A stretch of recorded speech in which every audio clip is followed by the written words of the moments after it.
The Adventures of Sherlock Holmes by Arthur Conan Doyle. A Scandal in Bohemia. 1. To Sherlock Holmes, she is always the woman. I have seldom heard him mention her under any other name. In his eyes, she eclipses and predominates the whole of her sex. It was not that he felt any emotion akin to love for Irene Adler. All emotions, and that one particularly, were abhorrent to his cold, precise, but admirably balanced mind. He was, I take it, the most perfect reasoning and observing machine that the world has seen. But as a lover, he would have placed himself in a false position. He never spoke of the softer passions, save with a jibe and a sneer. They were admirable things for the observer, excellent for drawing the veil from men's motives and actions, but for the trained reasoner to admit such intrusions into his own delicate and finely adjusted temperament was to introduce a distracting factor which might throw a doubt upon all his mental results. Grit in a sensitive instrument, or a crack in one of his own high-power lenses, would not be more disturbing than a strong emotion in a nature such as his. And yet there was but one woman to him, and that woman was the late Irene Adler, of dubious and questionable memory. I had seen little of Holmes lately. My marriage had drifted us away from each other.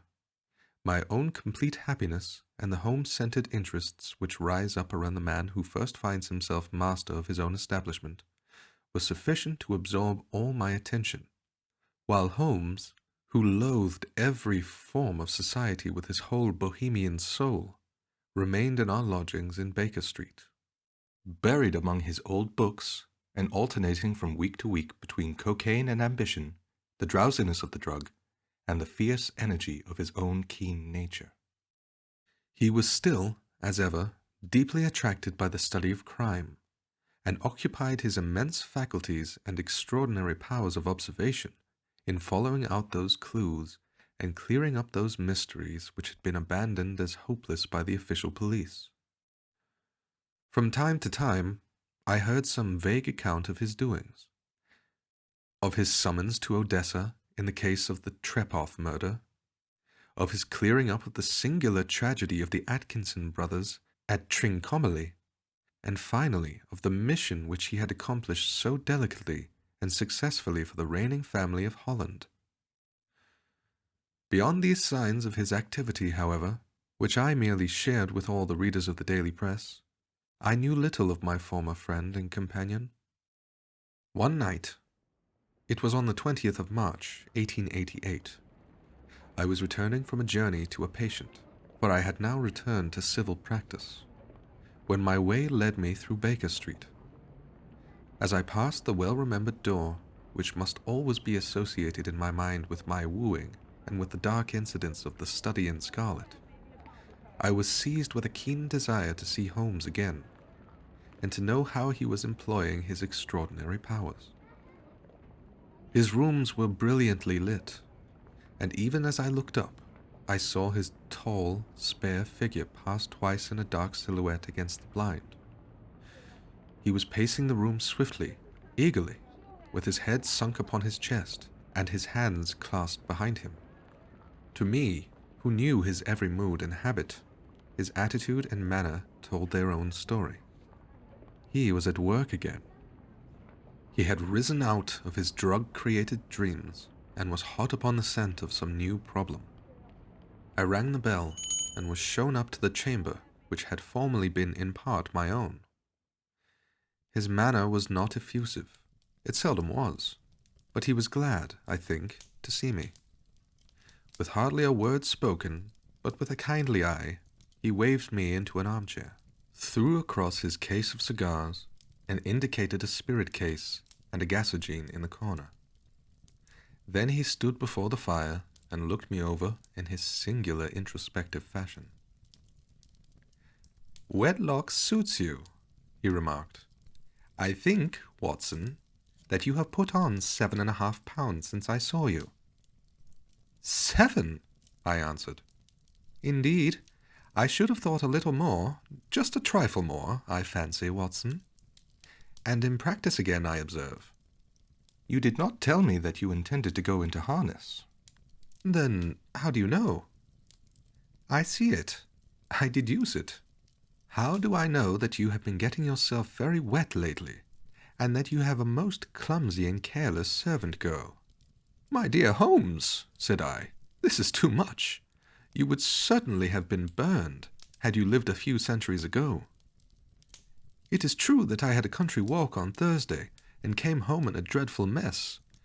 But as I have changed my clothes, I can't imagine how you deduce it. As to Mary Jane, she is incorrigible, and my wife has given her notice. But there, again, I fail to see how you work it out." He chuckled to himself, and rubbed his long, nervous hands together. "It is simplicity itself," said he. "My eyes tell me that on the inside of your left shoe, just where the firelight strikes it, the leather is scored by 6 almost parallel cuts. Obviously, they have been caused by someone who has very carelessly scraped around the edges of the sole in order to remove crusted mud from it. Hence, you see, my double deduction that you had been out in vile weather, and that you had a particularly malignant boot-slitting specimen of the London slavey. As to your practice, if a gentleman walks into my room smelling of iodoform, with a black mark of nitrate of silver upon his right forefinger, and a bulge on the right side of his top hat to show where he has secreted his stethoscope, I must be dull indeed if I do not pronounce him to be an active member of the medical profession." I could not help laughing at the ease with which he explained his process of deduction. "When I hear you give your reasons," I remarked, "the thing always appears to me so ridiculously simple that I could easily do it myself. Though at each successive instance of your reasoning I am baffled until you explain your process. And yet I believe that my eyes are as good as yours." "Quite so," he answered, lighting a cigarette, and throwing himself down into an armchair. "You see, but you do not observe. The distinction is clear. For example, you have frequently seen the steps which led up from the hall to this room?" "Frequently." "How often?" "Well, some hundreds of times." "Then how many are there?" "How many? I don't know." "Quite so. You have not observed, and yet you have seen. That is just my point. Now, I know that there are 17 steps, because I have both seen and observed. By the way, since you are interested in these little problems, and since you are good enough to chronicle 1 or 2 of my trifling experiences, you may be interested in this." He threw over a sheet of thick, pink-tinted notepaper, which had been lying open upon the table. "It came by the last post," said he. "Read it aloud." The note was undated, and without either signature or address. "There will call upon you tonight, at 7:45, it said, "a gentleman who desires to consult you upon a matter of the very deepest moment.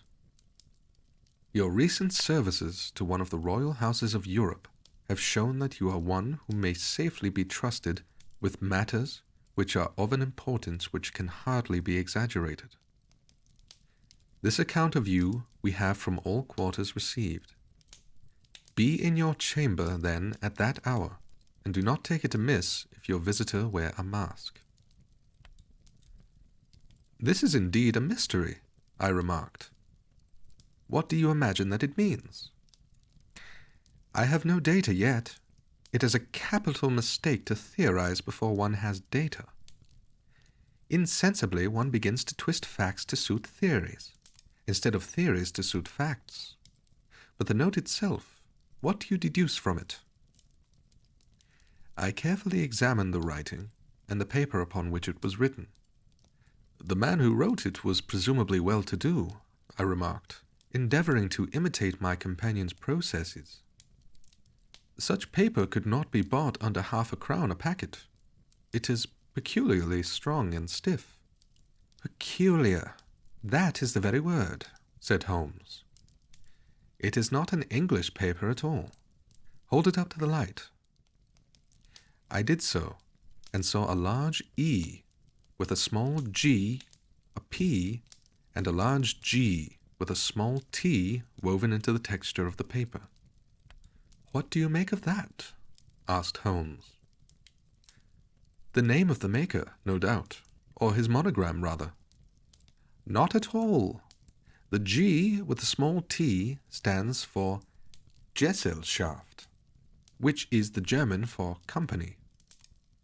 It is a customary contraction like our co. P, of course, stands for papier. Now for the EG. Let us glance at our Continental Gazetteer." He took down a heavy brown volume from his shelves. Eglo, Eglonitz. Here we are, Egria.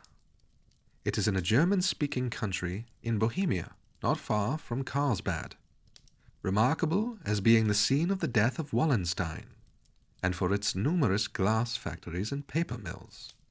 "Ha ha, my boy, what do you make of that?" His eyes sparkled, and he sent up a great blue triumphant cloud from his cigarette. "The paper was made in Bohemia," I said. "Precisely, and the man who wrote the note is a German. Do you note the peculiar construction of the sentence? 'This account of you we have from all quarters received.' A Frenchman or Russian could not have written that. It is the German who is so uncourteous to his verbs. It only remains, therefore, to discover what is wanted by this German who writes upon Bohemian paper and prefers wearing a mask to showing his face. And here he comes, if I am not mistaken, to resolve all our doubts."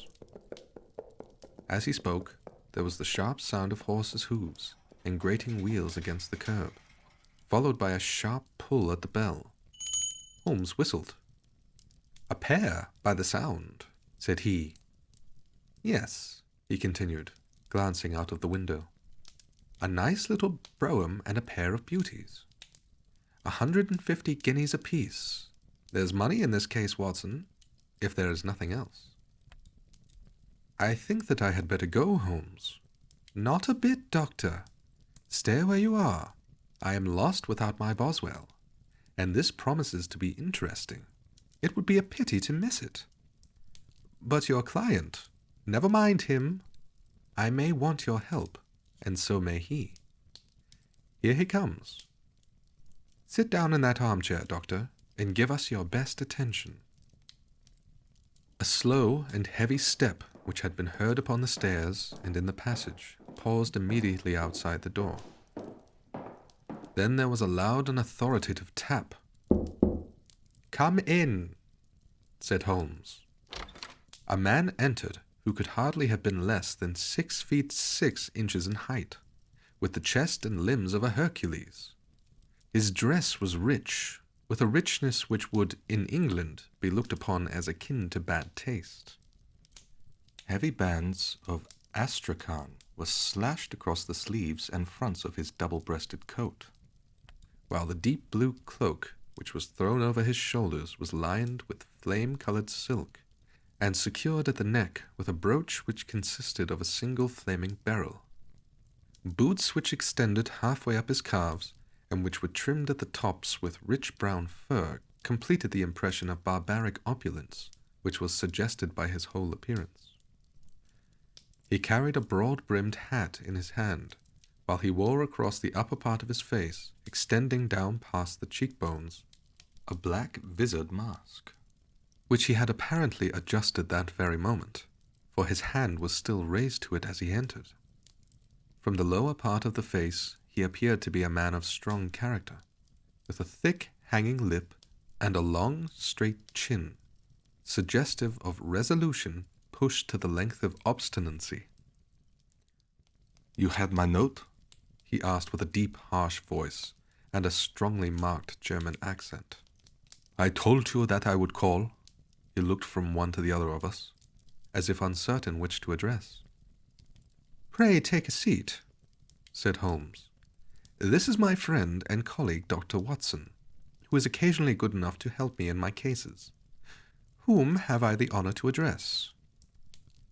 You may address me as the Count von Kram, a Bohemian nobleman. I understand that this gentleman, your friend, is a man of honor and discretion, whom I may trust with the matter of the most extreme importance. If not, I should much prefer to communicate with you alone. I rose to go, but Holmes caught me by the wrist and pushed me back into my chair. It is both or none, said he. You may say before this gentleman anything which you may say to me. The Count shrugged his broad shoulders. Then I must begin, said he, by binding you both to absolute secrecy for 2 years. At the end of that time, the matter will be of no importance. At present, it is not too much to say that it is of such weight it may have influence upon European history. I promise, said Holmes. And I. You will excuse this mask, continued our strange visitor. The august person who employs me wishes his agent to be unknown to you.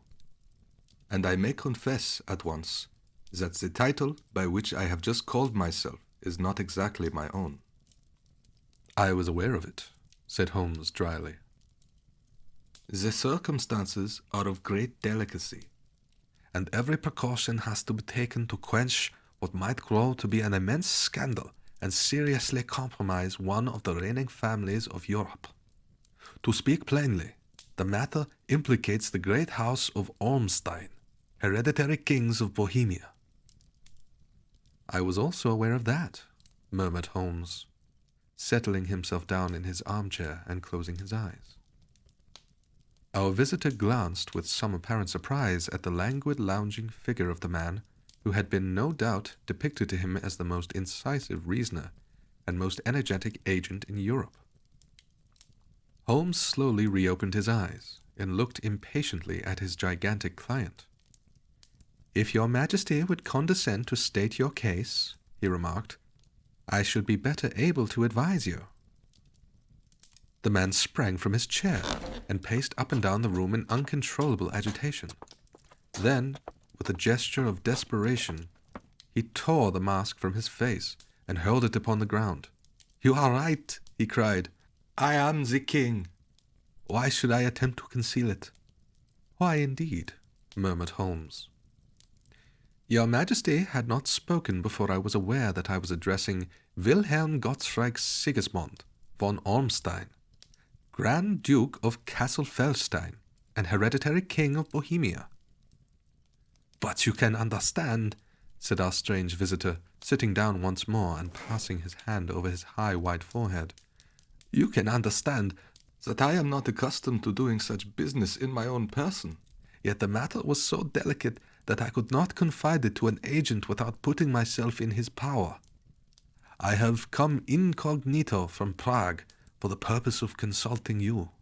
"Then pray, consult," said Holmes, shutting his eyes once more. The facts are briefly these. Some 5 years ago, during a lengthy visit to Warsaw, I made the acquaintance of the well-known adventuress Irene Adler. The name is no doubt familiar to you. "Kindly look her up in my index, Doctor," murmured Holmes without opening his eyes. For many years he had adopted a system of Docketing all paragraphs concerning men and things, so that it was difficult to name a subject or a person on which he could not at once furnish information. In this case, I found her biography sandwiched in between that of a Hebrew rabbi and that of a staff commander who had written a monograph upon the deep-sea fishes. "Let me see," said Holmes. Born in New Jersey in the year 1858. Contralto. La Scala. Prima donna Imperial Opera of Warsaw. Yes. Retired from operatic stage. Living in London. Quite so.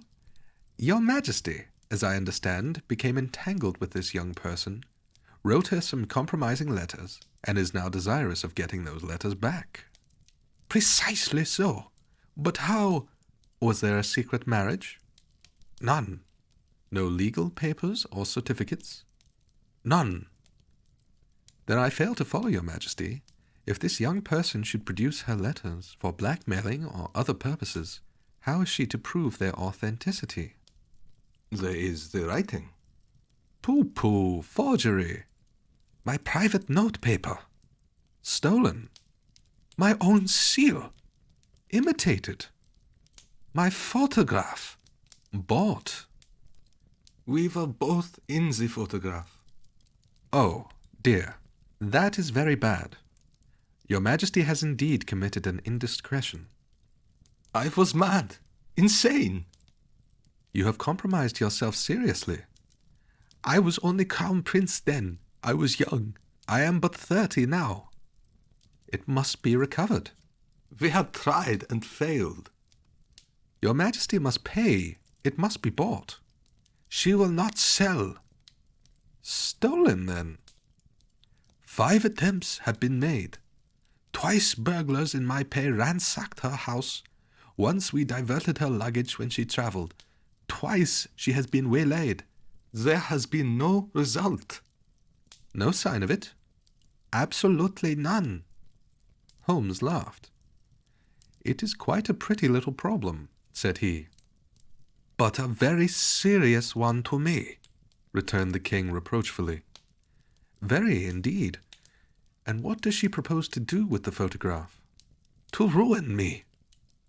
But how? I am about to be married. So I have heard. To Clotilde Lothman von Saxe-Meiningen, second daughter of the King of Scandinavia. You may know the strict principles of her family. She is herself the very soul of delicacy.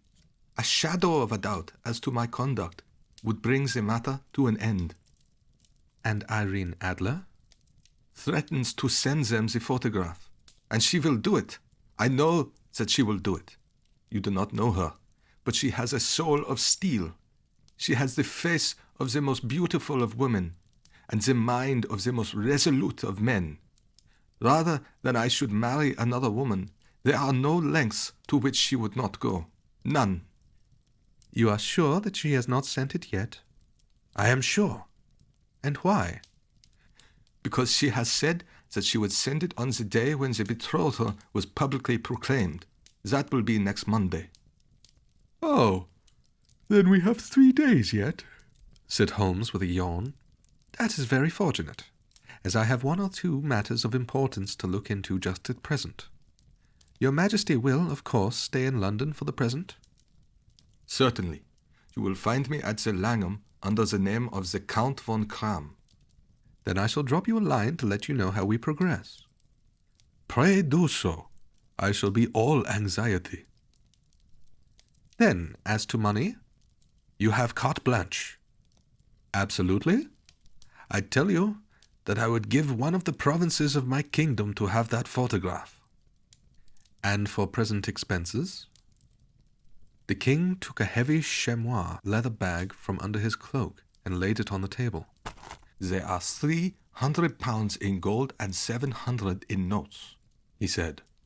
Holmes scribbled a receipt upon a sheet of his notebook and handed it to him. And Mademoiselle's address? He asked. Is Briony Lodge, Serpentine Avenue, St. John's Wood. Holmes took a note of it. One other question, said he. Was the photograph a cabinet? It was. Then good night, Your Majesty, and I trust that we shall soon have some good news for you. And good night, Watson, he added as the wheels of the royal brougham rolled away down the street. If you will be good enough to call tomorrow afternoon at 3 o'clock, I should like to chat this little matter over with you. 2. At 3 o'clock precisely, I was at Baker Street, but Holmes had not yet returned. The landlady informed me that he had left the house shortly after 8 o'clock in the morning. I sat down beside the fire, however, with the intention of awaiting him, however long he might be.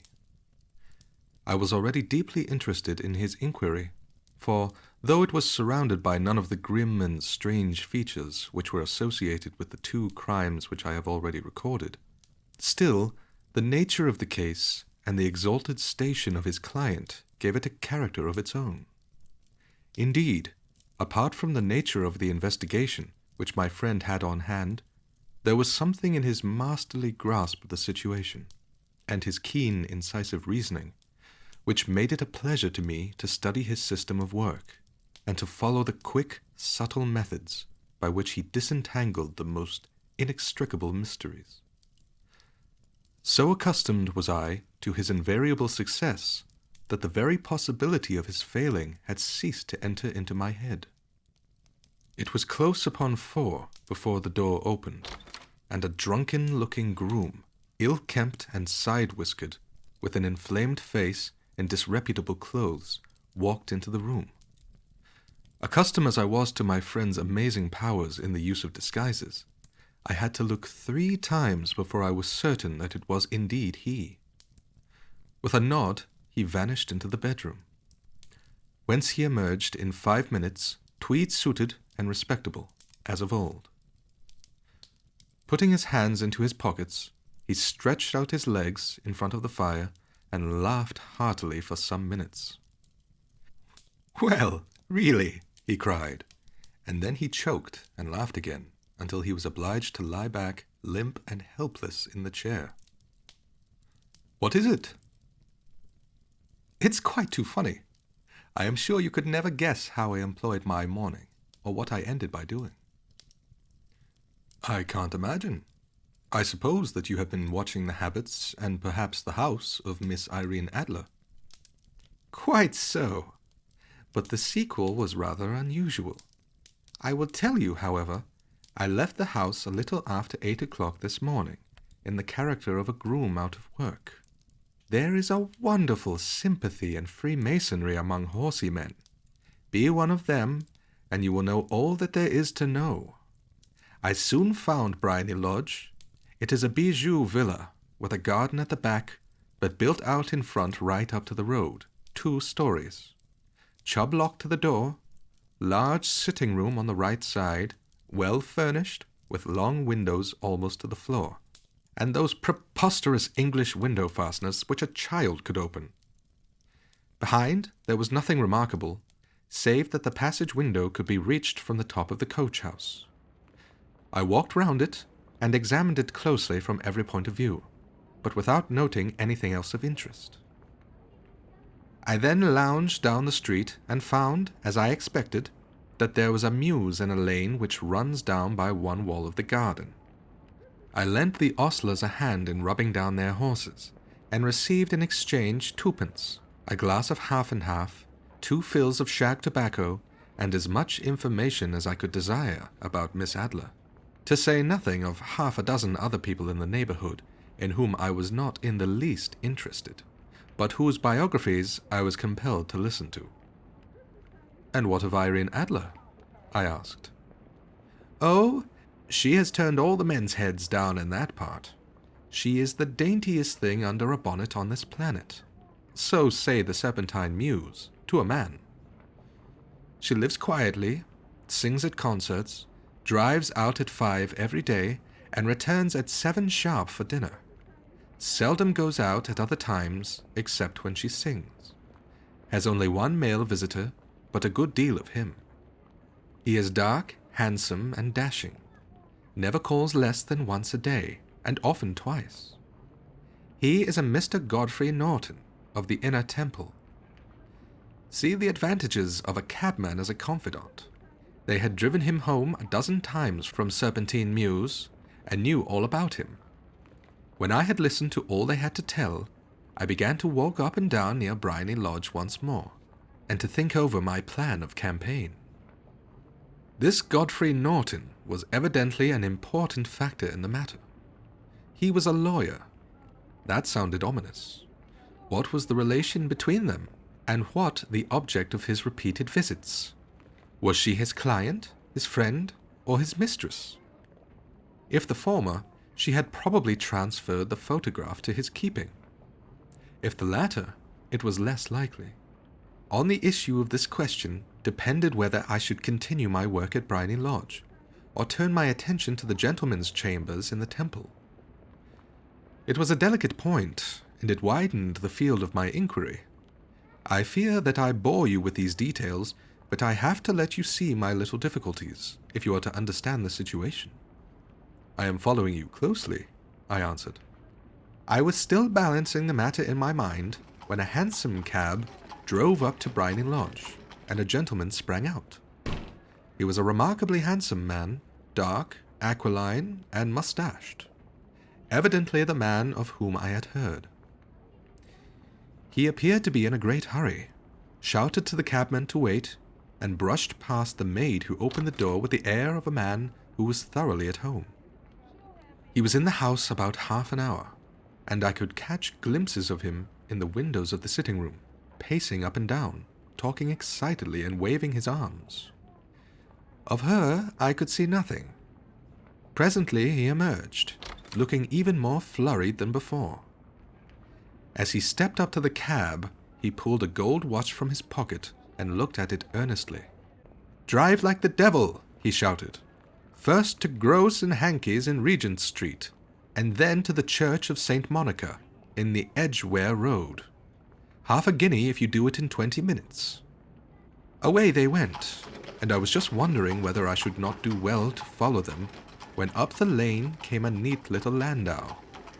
The coachman with his coat only half buttoned, and his tie under his ear, while all the tags of his harness were sticking out of the buckles. It hadn't pulled up before she shot out of the hall door and into it.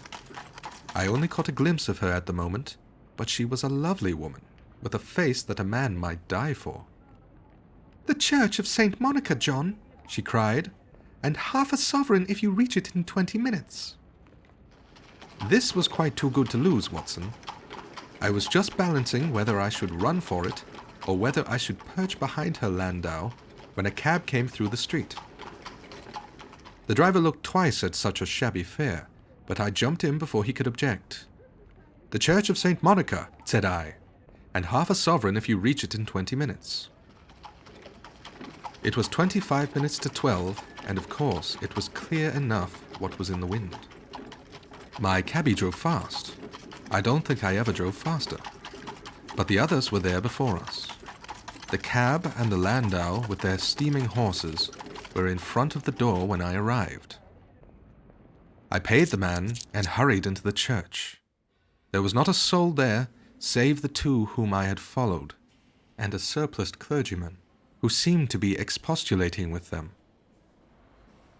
They were all three standing in a knot in front of the altar. I lounged up the side aisle like any other idler who has dropped into a church.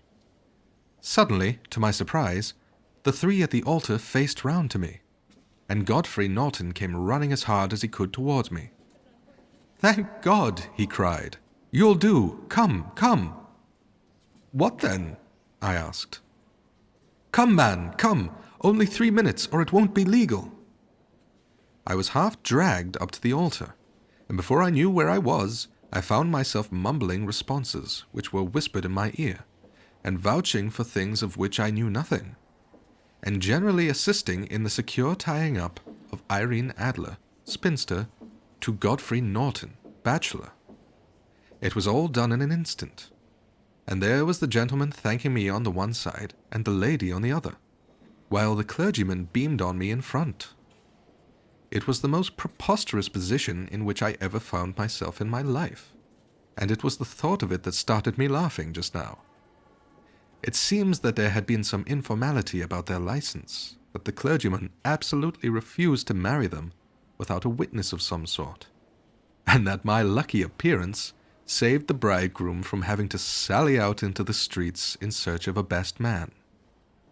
The bride gave me a sovereign, and I mean to wear it on my watch chain in memory of the occasion. "This is a very unexpected turn of affairs," said I. "And what then?" Well, I found my plans very seriously menaced. It looked as if the pair might take an immediate departure, and so necessitate very prompt and energetic measures on my part. At the church door, however, they separated, he driving back to the temple, and she to her own house. "I shall drive out in the park at 5 as usual," she said as she left him. I heard no more.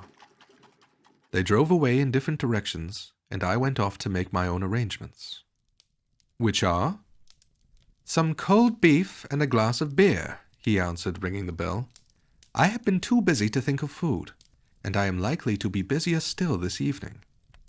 By the way, Doctor, I shall want your cooperation. I shall be delighted. You don't mind breaking the law? Not in the least. Nor running a chance of arrest? Not in a good cause. Oh, the cause is excellent. Then I am your man. I was sure that I might rely on you. But what is it you wish? When Mrs. Turner has brought in the tray, I will make it clear to you. Now, he said as he turned hungrily on the simple fare that our landlady had provided, I must discuss it while I eat, for I have not much time. It is nearly 5 now. In 2 hours we must be on the scene of action. Miss Irene, or Madam, rather, returns from her drive at 7. We must be at Bryony Lodge to meet her. And what then? You must leave that to me. I have already arranged what is to occur. There is only one point in which I must insist. You must not interfere, come what may. You understand? I am to be neutral? To do nothing whatever. There will probably be some small unpleasantness. Do not join in it. It will end in my being conveyed into the house. 4 or 5 minutes afterwards, the sitting-room window will open. You are to station yourself close to that open window. Yes. You are to watch me, for I will be visible to you. Yes. And when I raise my hand, so, you will throw into the room what I give you to throw, and will at the same time raise the cry of fire. You quite follow me? Entirely.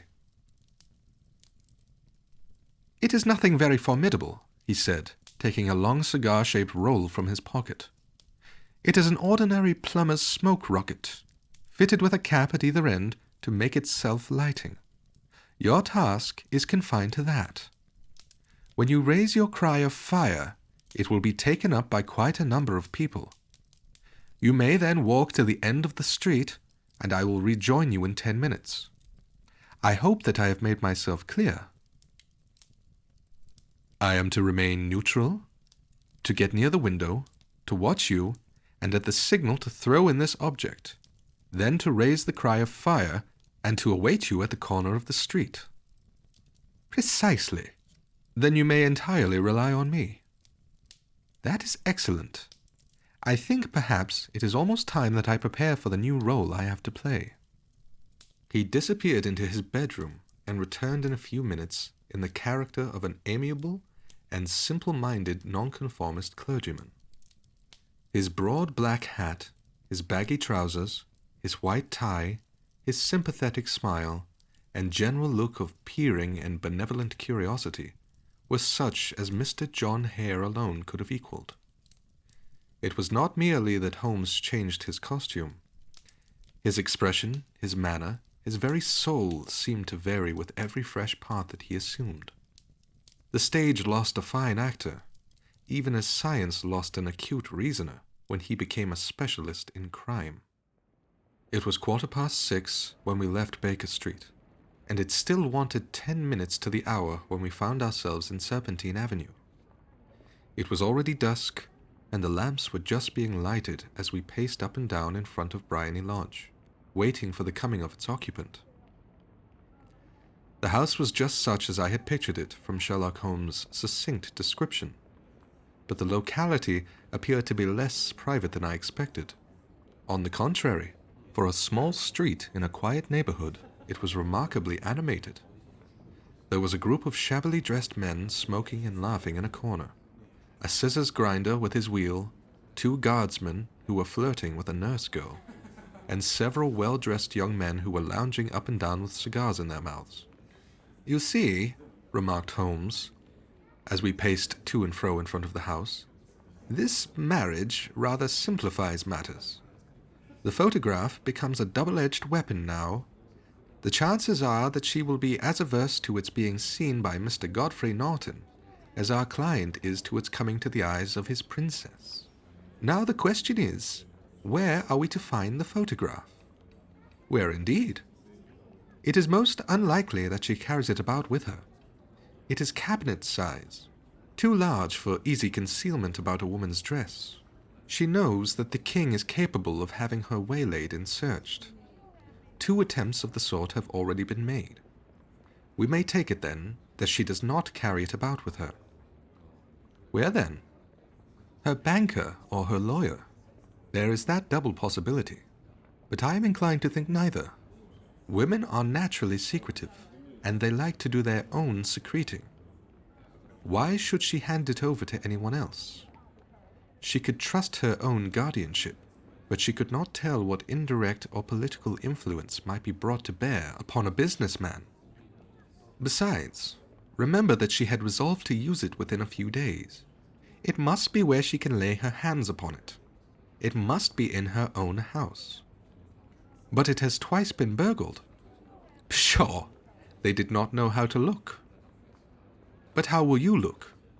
I will not look. What then? I will get her to show me. But she will refuse. She will not be able to. But I hear the rumble of wheels. It is her carriage. Now, carry out my orders to the letter. As he spoke, the gleam of the sidelights of a carriage came round the curve of the avenue. It was a smart little landau which rattled up to the door of Bryony Lodge. As it pulled up, one of the loafing men at the corner dashed forward to open the door in the hope of earning a copper, but was elbowed away by another loafer, who had rushed up with the same intention. A fierce quarrel broke out, which was increased by the 2 guardsmen, who took sides with one of the loungers, and by the scissors grinder, who was equally hot upon the other side. A blow was struck, and in an instant the lady, who had stepped from her carriage, was the center of a little knot of flushed and struggling men, who struck savagely at each other with their fists and sticks. Holmes dashed into the crowd to protect the lady, but just as he reached her, he gave a cry and dropped to the ground, with the blood running freely down his face. At his fall, the guardsmen took to their heels in one direction, and the loungers in the other, while a number of better-dressed people, who had watched the scuffle without taking part in it, crowded in to help the lady and to attend to the injured man. Irene Adler, as I will still call her, had hurried up the steps, but she stood at the top with her superb figure outlined against the lights of the hall, looking back into the street. "Is the poor gentleman much hurt?" she asked. "He is dead," cried several voices. "No, no, there is life in him," shouted another. "But he'll be gone before you can get him to the hospital." "He's a brave fellow," said a woman. "They would have had the lady's purse and watch if it hadn't been for him. They were a gang, and a rough one, too. Ah, he's breathing now." "He can't lie in the street. May we bring him in, ma'am?" "Surely, bring him into the sitting room. There is a comfortable sofa. This way, please." Slowly and solemnly he was borne into Bryony Lodge and laid out in the principal room, while I still observed the proceedings from my post by the window. The lamps had been lit, but the blinds had not been drawn, so that I could see Holmes as he lay upon the couch. I do not know whether he was seized with compunction at that moment for the part he was playing, but I know that I never felt more heartily ashamed of myself in my life than when I saw the beautiful creature against whom I was conspiring, or the grace and kindliness with which she waited upon the injured man. And yet it would be the blackest treachery to Holmes to draw back now from the part which he had entrusted to me.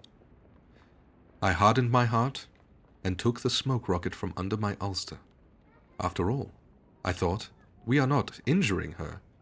We are but preventing her from injuring another. Holmes had sat up upon the couch, and I saw him motion like a man who is in need of air. A maid rushed across and threw open the window. At the same instant, I saw him raise his hand, and at the signal, I tossed my rocket into the room with a cry of "Fire!" The word was no sooner out of my mouth than the whole crowd of spectators, well-dressed and ill, gentlemen, ostlers, and servant-maids, joined in a general shriek of "Fire!" Thick clouds of smoke curled through the room and out at the open window. I caught a glimpse of rushing figures, and a moment later the voice of Holmes from within assuring them that it was a false alarm. Slipping through the shouting crowd, I made my way to the corner of the street, and in 10 minutes was rejoiced to find my friend's arm in mine, and to get away from the scene of uproar. He walked swiftly and in silence for some few minutes, until we had turned down one of the quiet streets which led towards the Edgware Road. "You did it very nicely, Doctor," he remarked. "Nothing could have been better. It is all right. You have the photograph? I know where it is. And how did you find out? She showed me, as I told you she would." "I am still in the dark." "I do not wish to make a mystery," said he, laughing. "The matter was perfectly simple. You, of course, saw that everyone in the street was an accomplice. They were all engaged for the evening." "I guessed as much." "Then, when the row broke out, I had a little moist red paint in the palm of my hand. I rushed forward, fell down, and clapped my hand to my face, and became a piteous spectacle. It is an old trick. That also I could fathom. Then they carried me in. She was bound to have me in. What else could she do? And into her sitting room, which was the very room which I suspected. It lay between that and her bedroom, and I was determined to see which. They laid me on a couch. I motioned for air. They were compelled to open the window, and you had your chance. How did that help you? It was all important. When a woman thinks that her house is on fire, her instinct is at once to rush to the thing which she values most. It is a perfectly overpowering impulse, and I have more than once taken advantage of it. In the case of the Darlington substitution scandal, it was of use to me, and also in the Arnsworth Castle business. A married woman grabs at her baby, an unmarried one reaches for her jewel box. Now it was clear to me that Our Lady of today had nothing in the house more precious to her than what we are in quest of. She would rush to secure it. The alarm of fire was admirably done. The smoke and shouting were enough to shake nerves of steel. She responded beautifully. The photograph is in a recess behind a sliding panel just above the right bell pull. She was there in an instant, and I caught a glimpse of it as she half drew it out.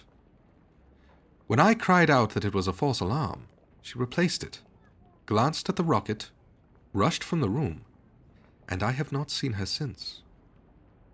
I rose and, making my excuses, escaped from the house. I hesitated whether to attempt to secure the photograph at once, but the coachman had come in, and as he was watching me narrowly, it seemed safer to wait. A little over-precipitance may ruin all. "And now?" I asked. "Our quest is practically finished. I shall call with the king tomorrow, and with you if you care to come with us. We will be shown into the sitting room to wait for the lady, but it is probable that when she comes, she may find neither us nor the photograph. It might be a satisfaction to His Majesty to regain it with his own hands." "And when will you call?" "At 8 in the morning. She will not be up, so that we shall have a clear field. Besides, we must be prompt, for this marriage may mean a complete change in her life and habits. I must wire to the king without delay." We had reached Baker Street and had stopped at the door. He was searching his pockets for the key when someone passing said, "Good night, Mr. Sherlock Holmes." There were several people on the pavement at the time, but the greeting appeared to come from a slim youth in an ulster who had hurried by. "I've heard that voice before," said Holmes, staring down the dimly lit street. "Now, I wonder who the deuce that could have been." 3. I slept at Baker Street that night, and we were engaged upon our toast and coffee in the morning when the King of Bohemia rushed into the room. "You have really got it," he cried, grasping Sherlock Holmes by either shoulder, and looking eagerly into his face. "Not yet." "But you have hopes." "I have hopes." Then come. I am all impatience to be gone. We must have a cab. No, my brougham is waiting. Then that will simplify matters. We descended and started off once more for Bryony Lodge. Irene Adler is married, remarked Holmes. Married? When? Yesterday. But to whom? To an English lawyer named Norton. But she could not love him. I am in hopes that she does. And why in hopes? Because it would spare your majesty all fear of future annoyance. If the lady loves her husband, she does not love your majesty. If she does not love your majesty, there is no reason why she should interfere with your majesty's plan. It is true. And yet, well, I wish she had been of my own station. What a queen she would have made. He relapsed into a moody silence, which was not broken until we drew up into Serpentine Avenue. The door of Bryony Lodge was open, and an elderly woman stood upon the steps. She watched us with a sardonic eye as we stepped from the brougham. "Mr. Sherlock Holmes, I believe," said she. "I am Mr. Holmes," answered my companion, looking at her with a questioning and rather startled gaze. "Indeed? My mistress told me that you were likely to call. She left this morning with her husband by the 5:15 train from Charing Cross for the Continent." "What?" Sherlock Holmes staggered back, white with chagrin and surprise. "Do you mean that she has left England?" "Never to return." And the papers? Asked the king hoarsely. All is lost. "We shall see." He pushed past the servant and rushed into the drawing room, followed by the king and myself. The furniture was scattered about in every direction, with dismantled shelves and open drawers, as if the lady had hurriedly ransacked them before her flight.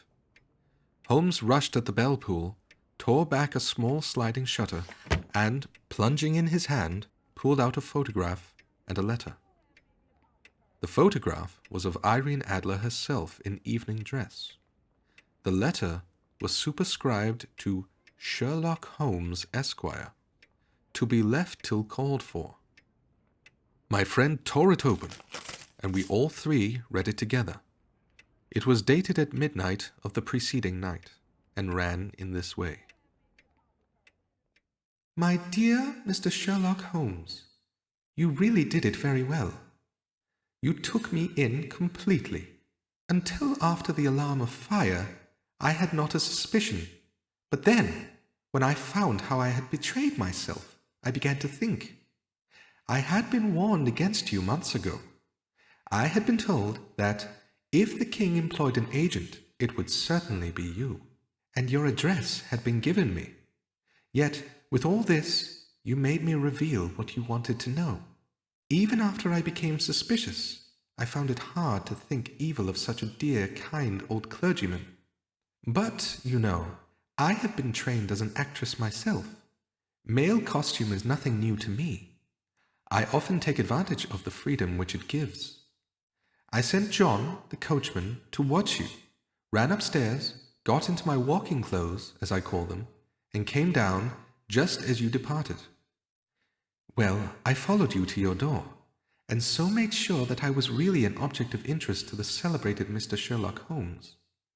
Then I, rather imprudently, wished you good night, and started for the temple to see my husband. We both thought the best resource was flight, when pursued by so formidable an antagonist. So you will find the nest empty when you call tomorrow.